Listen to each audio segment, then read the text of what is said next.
Assalamu alaikum wa rahmatullahi wa barakatuh. Bismillah ar-Rahman ar-Rahim. Hello, everyone, and welcome to another episode of Azamra Story. I'm excited to have with me here today a good friend and the CEO and founder of Skydrops in Qatar, from the heart of the Qatar Free Zone area. Without further ado, I would like to introduce you all to Rhana Kurdi. Rhana, please tell us a little bit about yourself and walk us through your amazing startup. Thank you so much for having me here today. I really appreciate it. Happy. I am the CEO and founder of Skydrops Sustainable Water Technologies. We've been here almost 2.5 years in the Free Zone. And basically our mission here is to create a secondary water source for Qatar and the GCC as well. And also we're very focused on sustainability and aligning with Qatar's Sustainability National Strategy for 2030. And by doing that, we've incorporated a reusable bottling program with ultra pure water that comes from the air, so not your regular water source that a lot of people are used to here. And we utilize U.S. technology to do so. So with that, it's been about 2.5 years that we've been here, and we're preparing to move beyond Qatar and but have our headquarters here, remain here as well. Wow. But can you retrace your steps and tell us a little bit about yourself, your professional journey and how you pivoted, or how did you come to doing what you do now? Sure. Originally, I am from Lebanon. I immigrated to the U.S. as a young child, and then I joined the military, the U.S. military, at 18 years old, and spent 22 years of my adult life in the military, retired as a colonel in the U.S. military. My background is primarily military intelligence, but working with combat arms units. And also I was actually stationed here in Qatar at the U.S. Army base here from 2014 to 2016.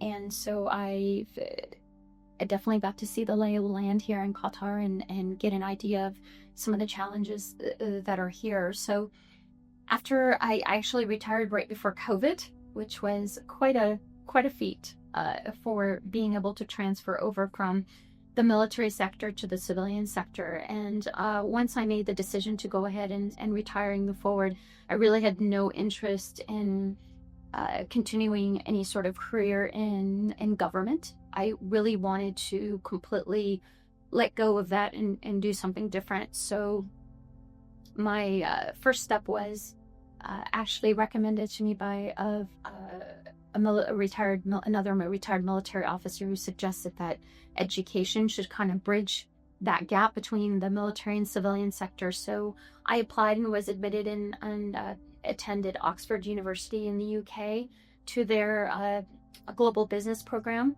in which I would say during this time that the idea of Skydrops kind of launched.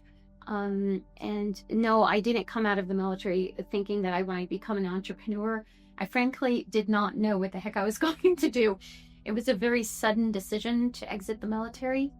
It was a very personal one, but also I felt like it was spiritually driven, as though it hit me like I just realized it was time to exit. Like a freight train.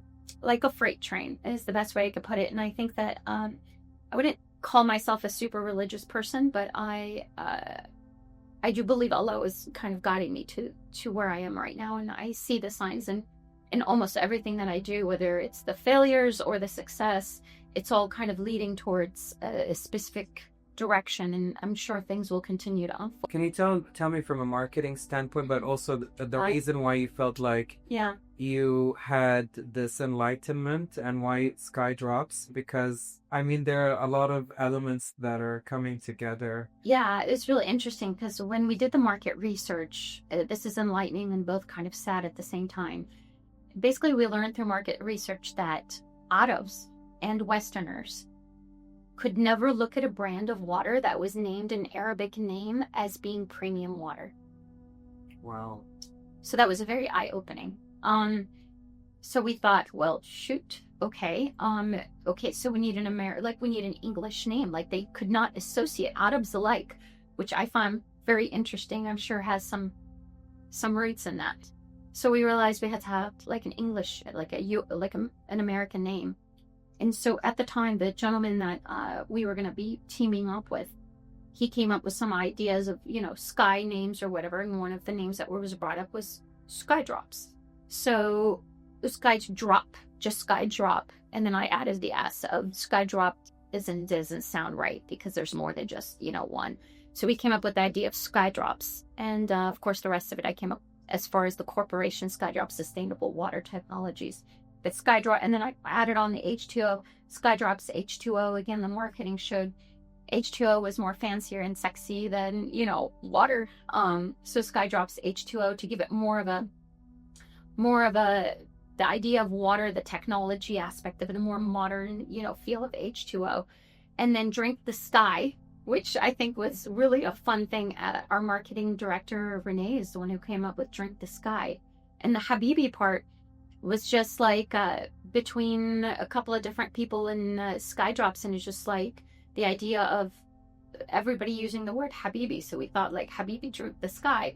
So once we pushed that out, some women came back and gave us feedback of like, why not Habibti?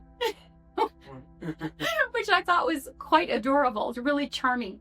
So our new water for sparkling water, which I thought was very appropriate. A little sparkle, a little Habibti. Mm-hmm. So the idea of Habibti Drink the Sky will be with the sparkling water. And I say one of the cool things that we're coming out with Skydrops, which I know is one of your questions of what's the future for Skydrops.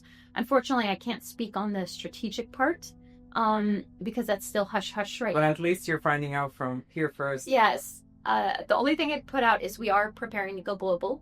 The rest will come out in some public articles in the next few months. But I will say one of the so keep a lookout. But I would say one of the really neat things we're excited about is we are rolling out 9 different product lines in this next 6 to 8 months. And they are going to be something that is not available on the market. And we're very excited. And we're staying true to our core. Sustainability, purity, and of course the best taste, right? So testing recipes and making sure that we have the right vendors, even to the sense of, aluminum and stainless steel. Most people don't know this, but any soda can that's out there right now is plastic lined. Like your consumer doesn't know that. Trying to find a vendor or a supplier that makes canned, cans or aluminum cans without the plastic lining on the inside, it's almost impossible. Very difficult. What we did. And in that regard, what are some sort of like misconceptions that exist here specifically in Qatar and maybe more expansively the region that you would like to correct? Yeah, I think one of the biggest concerns about Skydrops is, the air is dirty here. How is it that we can, drink the water? Qatar does have, as of like last year, was the 13th worst air quality in the world. The technology that we're using comes from the U.S. It was originally, made to be utilized by the United States military. So it's meant to withstand the harshest of environments. So before we actually condensate and manufacture the water, it actually goes through complete air filtration system. And the great thing about it is the Ministry of Public Health has had their own concerns about it, as they should have, because it's not required for atmospheric water generators to purify the air. That it's not a requirement.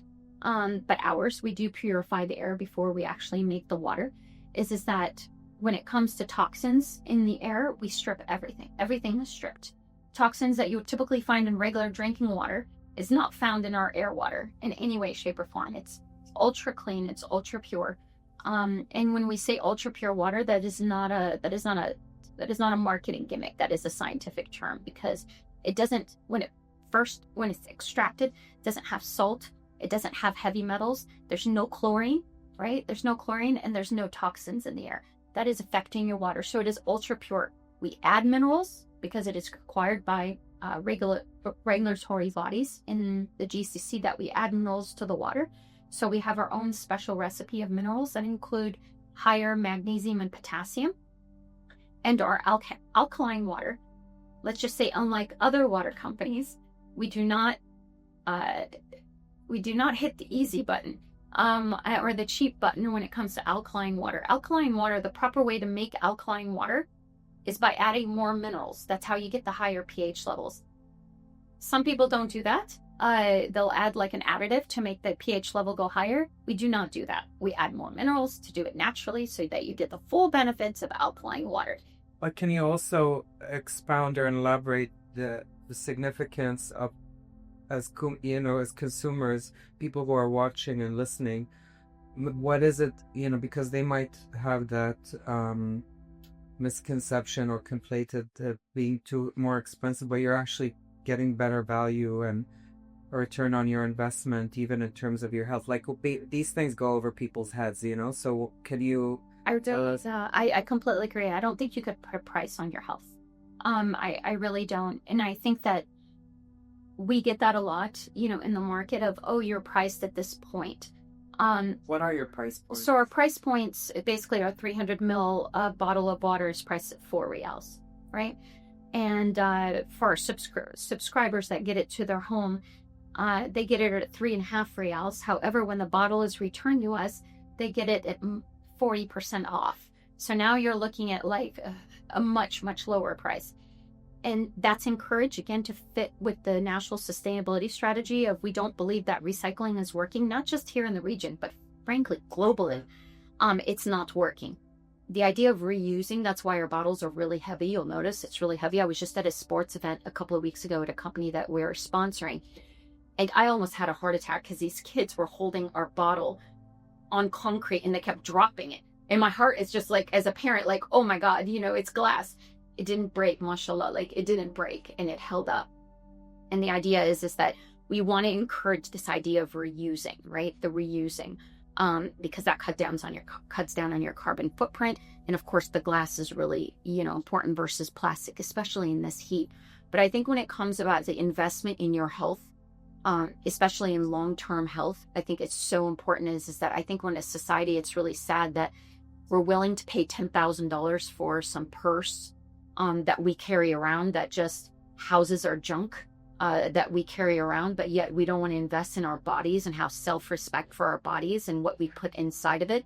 I think that it's just really sad. And the other thing too that I would say the government, of any government is that, especially I would say a government like Qatar, that I don't think that people understand how lucky they have it here and how blessed that they have free access to free healthcare. Is that, when a government is thinking about healthcare and paying for healthcare, is that you have to think of people's health, right? And making the right decision for their future. Holistically, right? The idea of plastics right now, I mean, there's so much data out there about microplastics and how much harm it is causing. These cheap plastics that are being pushed out, and then you add the heat onto that plastic and then you're drinking that water. But can you tell us very quickly, because I mean, even for me as someone who's like a didact and also someone who's like when heat meets plastic, right? So when heat meets plastic, the plastics basically release these toxins that go inside of your water. Those toxins have been attributed to everything from behavioral health issues, from kidney issues, because now you're processing all of those toxins within your system. It causes a lot of inflammation in your body. All sorts of inflammation that can cause problems with hair loss, can cause problems with swelling, cause problems with eyesight. I mean, you name it, it's being contributed to. Heart problems, it's being contributed to all of it. Rhana, if you lost everything today, and I know there was a close call in which there's been a lot of close calls. I won't even lie. But, these things are, the probability of that is never too, it's like the saying in the U.S., you're only one short paycheck away from homelessness, sadly, So it could happen to any one of us, and that, I think, sort of feeds into and being grateful for what you do have. But if you lost everything today, how would you recoup knowing what you know today? And also, if Rhana could go back in time to when she first started, even before, not just at the cusp or at the beginning or at the inception of your entrepreneurial journey, Rhana, before she even went into the military, what would she tell her? Wow. Okay. I think the first question of if everything just overnight fails, I would do it all over again. I would go back and I'd do it all over again. I would do it with even more lean operations. I would have now learned all the lessons of what not to do. And I would have more faith in the process, because I really believe at the end of the day, it's especially now more than ever, which sounds a little crazy because I've been in war zones, you know? So in the sense, I have more faith now through this process than I think I've ever had in my military career, is that what's meant to be will be, you know, it is, will be, and you're meant to learn these lessons along the way. I don't believe that success is really driven by some idea of monetary profits. I think success is just, can you pick yourself up when things go wrong, and can you still move forward and keep your head up? So at the end of the day, like, if I fail, I don't see it as a failure. I just see it as, how many of me had got to do what I got to do here? And I think this is one of the exciting things. We were just talking about this with another expat, is that one of the best things I love about being Qatar is it's never Groundhog's Day, right? It's never the same thing again and again. It's like you never know what's going to happen. You never know who you're going to meet. You never know. It's like Jumanji. Yes, you never know who you're going to meet. You never know what sort of opportunities are here, because no offense, they're terribly marketed, but all of a sudden, like, oh, there's this event. Oh, okay, let's go. You know, it's just, you feel alive here. There's a sense of feeling alive here, of just opportunities left and right.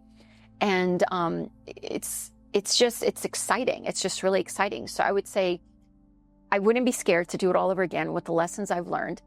And I think now that maybe new investors would just see me with more profound faith and knowing that this is going to succeed. So in the sense of, if God forbid we fail, it's not because of the vision, it's not because of the idea, it's just because of money. I mean, at the end of the day, it's because lack of money. It's not because this isn't a good idea. And I truly believe in that. So I would go and do it the right way, as far as finding like the right investors and the right vision. And now I know where to look, because I've made my mistakes. I think like the best way I would explain it is like a failed marriage. Just because you failed once doesn't mean you can't find the right person. You're not forever failed. You're not forever failed. So you can go on, you can learn your lessons, you can own up to whatever it is, mistakes that you made, and being able to find that right person for you. It's not an end all be all. So yeah, I see it. And then as far as like telling myself, you know, my younger self, of what's the future hold, I think this is a hard one. I think one of just to be purely frank, is that this is something I really struggle with. I'm like one of the only women in my family that have gotten the opportunities that I have. And it's very difficult. You know, the majority of my family still lives in Lebanon. And I did not come from any sort of well background in the sense of money, right? We're when I say humble, I really mean humble. And I'm not being humble. So it's very difficult when I go home and I get a sense of guilt of, why do I have these opportunities, and why didn't this person get this opportunity, or that person get an opportunity? Rhana, where can people follow you? Do you exist on social media? Do you have a website? Yes. So Skydrops, we're on all social media platforms. Me personally, I do have my own, but they're all private. So for me personally, but yeah, we're all on social media platforms. Obviously, you can contact us on WhatsApp as well. So, and we're very active in, in the business community here as well. So yeah, we're kind of everywhere right now. So as we do prepare to go to Saudi. So Mabruk. Yes, Mabruk. thank you so much. I'm very proud of you. Thank you. Any last words of wisdom to any would-be entrepreneurs or people who are really going through it right now? Yeah, I mean, I think that... I want you to say it to the camera. Yeah. I think words of wisdom would be, stay true to yourself, have faith, keep pushing. Yeah, just keep pushing. And I think the keep pushing part, a friend of mine said this to me a while back, and it's so true. Pushing is it's an action, right? Like, you can't just pray and hope things will work out. There's got to be an action that follows, of just keep thinking, like, what is one thing I could do today, or two things I could do today to push through, and just keep making that list and following through. And I think just The last message is thanks for having me on this platform. I really believe in what you're trying to do, not just for your group, but also I think for Qatar and the region as a whole. I think it's really exciting, and I really wish you luck in everything that you're doing. And I really feel blessed to be on this platform to talk about Skydrops and what the future of what we're doing. So thank you. Shukran, Rhana. Thank you so much. Onwards and upwards. I'm so honored to have you as well. This was, we definitely need the round 2. Of course, inshallah, we will Inshallah. Ya'tikum al-afiyah. Thank you everyone for tuning in, and please leave your likes and comments below. Take care, and thank you for watching another episode of A Zumra Story. Thank you. Thank you. Thank you.